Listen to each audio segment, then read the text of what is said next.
এই ছেলেটা দাঁড়িয়ে পানি খাচ্ছিল, এদিকে মেয়েটা রান্না করে রান্না করতেছিল। ছেলেটা পানি খাইতে খাইতে ফ্লোরের মধ্যে লুটিয়ে পড়লো। এমন দৃশ্য দেখে মেয়েটা রান্না বাড়ি বাদ দিয়ে তার স্বামীর কাছে আসলো।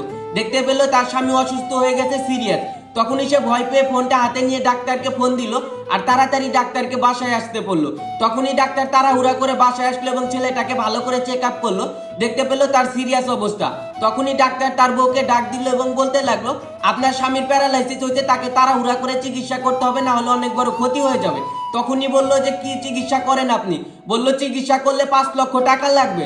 এমন কথা শুনে মেয়েটা অবাক হয়ে গেল আর চিন্তা করলো, আমি এত টাকা কোথায় পাবো? তখন কি ডাক্তারকে বললো, আচ্ছা আপনি চিন্তা করেন না, আমি যেভাবে হোক আপনাকে 5 লক্ষ টাকা ম্যানেজ করে দিব। তখনই এই মেয়েটা মনে মনে ডিসিশন নিল, আমি আজকে থেকে আমার দেহ বিক্রি করে টাকা জমিয়ে আমার স্বামীকে চিকিৎসা করে হলেও ভালো করব। তখনই এই মেয়েটা পরের দিন থেকে কিছু লোককে ডাক দিল এবং তার বাড়িতে ডেকে এনে সে তার দেহ বিক্রি করলো। এইদিকে স্বামী তাকে বারবার নিষেধ করা সত্ত্বেও তার কথা না শুনে দেহ বিক্রি করতেছে। একের পর এক লোক আসতেছে আর একের পরে মেয়েটা সার্ভিস দিয়ে যাচ্ছিল। তখনই একের পর এক ডেট চেঞ্জ করতেছে, তখনই 28 দিন হয়ে গেল।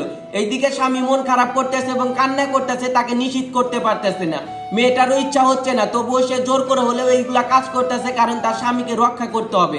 এইদিকে 18 দিন হয়ে গেল, তারপরেও সে একের পর এক করার পরে একদিন অনেক দিন হয়ে গেল। তারপরে 30 দিন হওয়ার পরে এই মেয়েটা ডাক্তারকে ফোন দিল এবং তাকে ডাক্তারের কাছে নিয়ে গেল। তারপরে এই মেয়েটা ডাক্তারের কাছে নিয়ে যায়, বললো আমার স্বামীর অপারেশন করেন। এই মেয়েটা বাড়িতে চলে আসলো, ছেলেটাকে অপারেশন করতেছিল। এইদিকে মেয়েটা বাড়িতে বসে চিন্তা করতে করতে অসুস্থ হয়ে যায় এবং খোলের মধ্যে লুটিয়ে পড়ে। এইদিকে ছেলেটাও মারা যায়। তখনই ডাক্তার তাকে খবর দিতে বাসায় আসে, দেখতে পেলো মেয়েটা ফ্লোরের মধ্যে শুয়ে আছে। তখনই সে মনে মনে চিন্তা করলো, এই মেয়েটা সে এত কষ্ট করলো স্বামীকে বাঁচানোর জন্য, আজকে সেও বাঁচলো না, তার স্বামীও বাঁচলো না। সত্যি বলতে আমাদের সমাজে এমনও কিছু মেয়ে আছে যে তার স্বামীকে এত পরিমাণ ভালোবাসে, তার জন্য সে সবকিছু করতে পারে।